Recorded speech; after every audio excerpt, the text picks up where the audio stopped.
The Sacramento Kings are headed to the finals. This organization really knows how to get to every finals except for the NBA finals. But hey, at least if we can't have the NBA finals, at least we do have the Summer League finals and the G League finals. I guess we need the NBA Cup finals really to round it out. But anything that is lower than the NBA level, the Kings just dominate at. And they are trying to get their third Summer League championship, which would be the record. The only other team with two right now is the Portland Trail Blazers. And they were led to the finals by Isaac Jones, putting up 36 points against the Raptors in this semifinal. And that should really come to the surprise of absolutely no one. This guy can just score the ball. That's what he does. I mean, you don't want to see playoff Isaac Jones. He could do it in the G League playoffs. He can do it in the Summer League playoffs. The NBA doesn't want to see him in the NBA playoffs because who knows what he's going to do. 36 points on 13 for 17 from the field, 9 for 11 from the free throw line. That was big. Him hitting his free throws, 1 for 3 from 3. And he did it in such a consistent manner throughout this game, being able to attack the rim.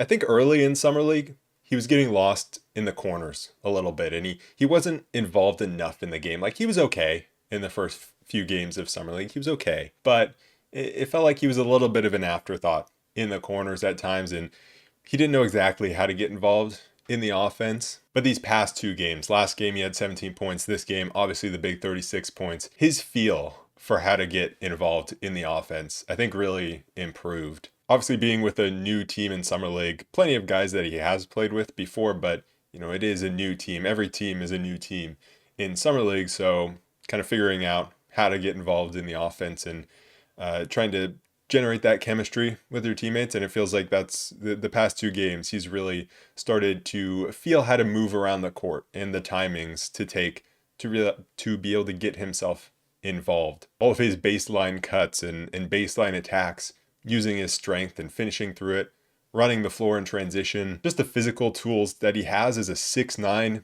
massive dude that has the softest touch around the rim. I don't know how many and ones he had. It felt like a million. He's always getting and one after and one because of his physicality, because he doesn't shy away from contact, but he also has that finishing touch to finish through the contact. And late in this game, he was massive. When things weren't going well for the Kings, this Raptors defense really heightened up the ball pressure full court. And I expected them to do that all game, but it didn't really come into play into the fourth quarter. I mean, there were a few moments where the pressure got to the Kings throughout the game, but it really wasn't too bad until that fourth quarter and maybe the end of the third quarter as well, when that Raptors defensive pressure really started getting to the Kings. I thought it would be a big test for Devin Carter, and it really wasn't because he wasn't the one bringing the ball up a lot. And so in the name of winning the game, that was probably a good thing. In the name of development, maybe not so good of a thing, because it was Isaiah Stevens, it was Nique Clifford, which is good for those guys as well in terms of development, to be able to have those reps of trying to bring the ball up against guys like Jamal Shed or Colin Murray Boyles, some really tough defenders. I mean, this Raptors team, I was watching their last game against the Warriors, and in the second half, they were like a boa constrictor, just slowly closing in around that Warriors offense. And it went on for like a full quarter. And so I knew that something like this was probably coming with the Kings, and it absolutely did in that fourth quarter. But it was Isaac Jones who really bailed the Kings out, because whenever the Kings would manage to get it across the half court line, there was space for Isaac Jones because the Raptors were pushed up so far, so the Kings could get Isaac the ball, and he would have free runway to either attack one-on-one in the post in a pretty spaced out floor, or if a guard would beat his man, then it was just an easy drop-off pass to Isaac for an easy dunk. And so it got really sketchy there. The Kings started this game off with a big lead. Raptors came back in the second quarter a little bit, got within 4 at one point. It was a 6-point game at halftime. Kings then came out well again in the third quarter, and then the Raptors responded with that massive run late in the third quarter and to start the fourth quarter, and came pretty much all the way back. But I thought it was impressive how the Kings were able to maintain composure, and even with the Raptors bringing it all the way back, they were able to close this game out in the end. We had Isaiah Stevens starting in this one over Mason Jones because Mason Jones had the injury. he was available off the bench and he played and he scored 17 points, second leading scorer on the team. Had some big plays late, but you had Isaiah Stevens being the primary ball handler, and I really liked what Isaiah Stevens did in this game. He knocked down 2 threes for 6 points, had 7 assists, 6 rebounds, only 1 turnover, had a block. He handled the pressure that the Raptors were putting on him throughout the game pretty well until an 8-second violation in the fourth quarter. And it was really him and Nique Clifford that were combining to be able to break the Raptors' pressure and bring the ball up the floor. They were handling the ball handling duties, and then Devin Carter was playing in an off-ball role, which is his more comfortable role, even though he wasn't able to find a way to really impact this game in a big way. But I thought Stevens was really good, pushing the pace. He had some nice moments of operating the two-man game. He felt like a steady ball handler that was patient and willing to keep his dribble alive until certain passing angles opened up, and then he would hit those passes. He had a nice two-man game going with Maxime Renaud. And he was also picking up full court, forced an errant pass in that first quarter. Him and Nique were picking up full court. And when a shot would go up offensively, he was always moving and trying to pick up that offensive rebound, even as a very short player. If there was a long rebound, he was always there to be able to pick it up. He led the team in minutes played with 31 minutes. So he had an opportunity with Mason Jones having that injury, and he really took it. As for Nique Clifford in that first half, it was a rough half for Nique. He started off hitting a nice baseline midi in that first quarter, but that first half was really disrupted by his foul trouble. In Summer League, usually you get the 10 fouls, but in the playoffs, it goes back to the normal 6 fouls. It's normal for him to have slow first halves. Like that's what we've seen. And the Kings offense didn't need him early on, off to a 20-6 start, really through their defense, creating turnovers, rebounding the ball, and then pushing it the other way in transition. The Kings' transition offense was very good, and that's really how they got out to a big lead. But Nique was contributing on the defensive end. I thought his help defense, especially in that first half, was really, really good. There were 3 times where he was on time, coming over as a help defender to break up a play up top. And I really want to emphasize that it was up top that he was breaking up these plays. I think one of them was an alley-oop. There were a few other passes, and he was just using his length to disrupt those passes up top. So his help defense was really good. It was his on-ball defense that got him into a little more trouble, where he was getting beat off the dribble and then fouling. And he's had a little bit of trouble fouling jump shooters throughout Summer League. It just hasn't mattered until now because foul trouble didn't matter until the playoffs. Also had a nice transition block. But like I said, offensively, just not much to write home about in the first half. At one point, they did have him handle the ball, bringing the ball up the court.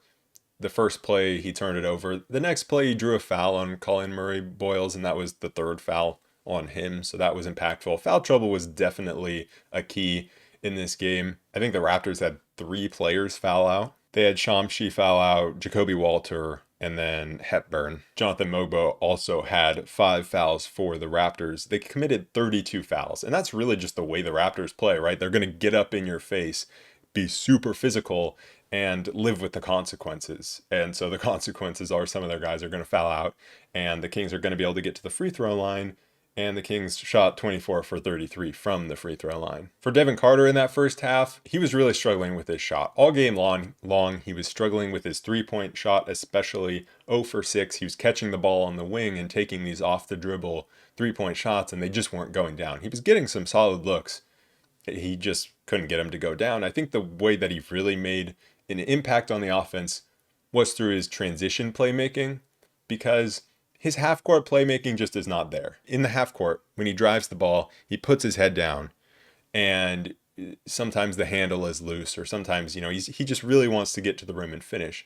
Sometimes it works, like at the end of the second quarter, when he drove full court against some really tough pressure and was able to finish to give the Kings a 6-point lead going into half. So sometimes it's really nice, but a lot of times he's just unable to find those passes. But in transition, that's where his passing is really impactful. Sometimes it's from him grabbing a rebound himself and pushing it. Other times he's just getting the outlet and finding guys up the court. He's really good with these look-ahead passes through an oop as well in transition. But then you can see just in the half court, he also tried to throw an alley-oop. I think it was to Dylan Cardwell maybe, and it was just like the worst pass you'd ever seen. So in the half court, he was just struggling when he was catching the ball on the wing. And there were, a few times he was able to drive and get by his man and finish at the rim, but Other than that, it was really down to his 3-point shot, whether he was making it or missing it, and he was missing it. Maxime Renaud had a pretty solid first half, especially catching the ball and being able to make good decisions with it. I mean, there was a time where the Raptors threw a double team at him. He was able to avoid the pressure, find Isaac Jones down low. There were also times where Max's handle was important, and to avoid that Raptors full court pressure, he was asked to bring the ball up. And that's a big way that you can avoid some full court pressure, is if you have a big man like a 4 or 5 that can handle the ball and bring the ball up. A lot of times the other team isn't going to push their 4 or 5 all the way up to guard him, so he kind of has a free pass up the court. So that can be a nice way to bypass the press. And I think Renault's passing, his vision, it's pretty good. His finishing was also solid. They were playing through him offensively. And then in terms of his play inside, like rebounding the ball, it was up and down throughout this game. There were some times where you're looking at a moment and you're like, he can be stronger, right? He can be stronger trying to go up and get that rebound or hanging on to that rebound. But then there were some other times where you're like, man, that was a man's rebound, bringing it down around 2-3 opponents. So a bit of a mixed bag there. To start the second half, it was just more of Isaac Jones being super aggressive, attacking the rim. He was amazing offensively, and when he would go out of the game, then the Kings would struggle, and he would come back in, and immediately he broke up a Raptors run in that third quarter. He came back in, immediately broke up a run with a nice finish. He just has so many different ways to finish around the rim, and he also has the ability at his size to be able to change direction. Like, that's those two things, his touch around the rim and his ability to change direction.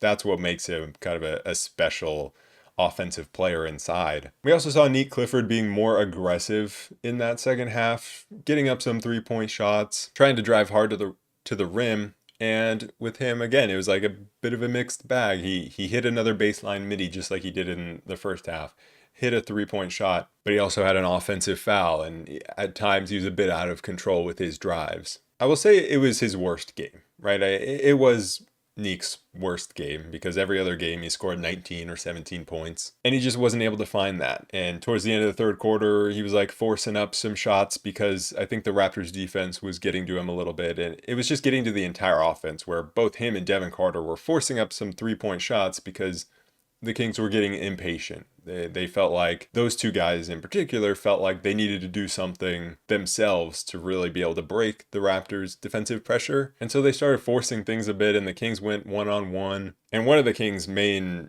strategies was just to try to target Jamison Battle. And I think that just made the offense too static. But I will say, I mean, I think Nique did a good job of contributing in other ways. And he had the one bailout sidestep 3, and his off the dribble threes, step backs, walking into him, sidestep, like he's got the entire bag. And so it was probably his worst game, but he was still impactful and still found ways to make a positive impact. And the Kings were really able to get to the line in that third quarter, and the free throw line was a big difference in that second half. The Raptors, they couldn't make a free throw. Like Jonathan Mogbo, he airballed a free throw. He also airballed a 3. And Isaac Jones being able to get to the line and actually hit his free throws was big. Mason Jones also stepped up in that second half.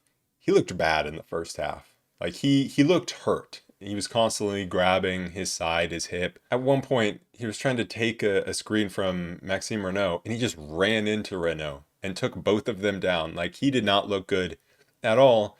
And in the second half, it was really his 3-point shooting. He went 3 for 5 from 3, also went 8 for 8 from the free throw line. But it was just, he hit some timely threes. And so while he didn't look healthy out there and didn't look great handling the ball and turned the ball over against the Raptors full court pressure, he still was big in knocking down some shots. Dylan Cardwell had a nice offensive rebound that led to a 3 for him. But the Raptors started to get back into it with their defensive pressure, and they also started to attack and get to the free throw lines themselves. And such a big part of the way that the Kings were able to find success offensively in the first half was they didn't have to bring the ball up against the full court pressure of the Raptors, because they were able to run in transition, because they were getting stops. They were forcing turnovers where they were grabbing rebounds and going and running in transition.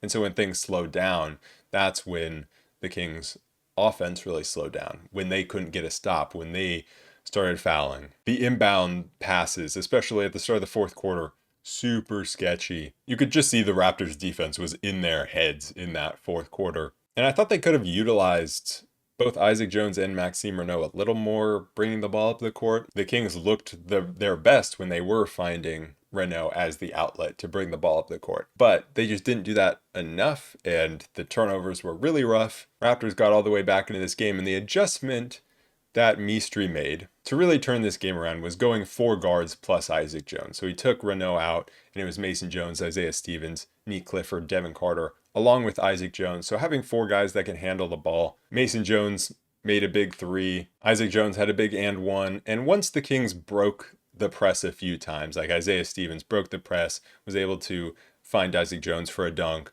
They drew a couple of illegal screens. Nique Clifford drew 1. Devin Carter harassing, I think it was Jamal Shed, and he was able to draw an illegal screen. Raptors missed some free throws, and I think the Kings were just able to reestablish that momentum. And once that happened, like the Raptors were not able to maintain their defensive intensity the entire time. I mean, that's one thing about playing the way that they do. It's like if you're going to press the entire game and play that way defensively the entire game, I mean, it's just not possible to play with that type of defensive intensity where you're going to force a turnover on every possession. And so once the Kings got a little bit more confidence, were able to break the press a few times, were able to not turn the ball over, were able to get some stops. Isaac Jones calming everyone down, telling everyone, it's all good, I got this. Once that momentum shifted back in the Kings' favor, then it never really felt in doubt. Devin Carter had some nice defensive plays down the stretch of this one, and Isaac Jones was really just able to close it out with his scoring.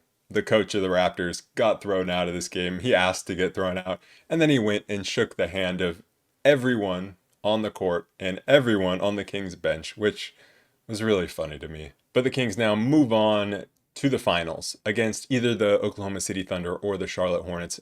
Maybe that game's over. Actually, it'll definitely be over by the time this is posted, so we'll know who that opponent is. So tomorrow, Sunday, 7 o'clock, we have the finals. One guy who I didn't talk about at all throughout the game is Isaiah Crawford. He came in and played a long stretch in the first half, but he just wasn't impactful at all.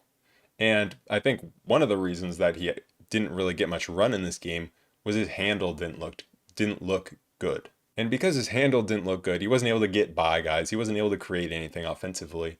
And also, if he would have been out there against that Raptors pressure when it heightened up in the second half, like, bad things would have happened, no doubt. So disappointing game for him. I didn't mention Dylan Cardwell too much either, but he was getting on the offensive glass. He actually did put the ball on the ground a few times and it didn't look horrible, but he got into foul trouble. He had 4 fouls.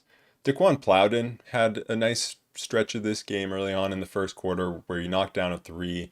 He was able to draw a 3-point shooting foul. He didn't look good when he was bringing the ball up, especially in transition. Had some really loose moments, but when he was just acting as a catch and shoot shooter, he was impactful. But I'm just really hoping this is the type of game that really propels Isaac Jones to be able to get real minutes when the NBA season starts. His scoring felt so impactful and he felt unstoppable around the rim. And we've seen that he's able to do that at the NBA level. He's able to score at the NBA level. This is not just him crushing G League and Summer League opponents. I'm not saying he's going to go drop 36 in the NBA, but you never know. He's able to knock down a corner 3, and that finishing ability absolutely has translated. So hoping that this is the type of game that really gets the attention of Doug Christie and the front office, and they say, you know what, we want to have a look at this to start the season. As for Devin Carter, I think it's pretty clear how the Kings see him, and it's as an off-ball player, because I think if it was as an on-ball player, maybe if he had been a little better in the first few games, maybe he would have gotten more on-ball reps in this one.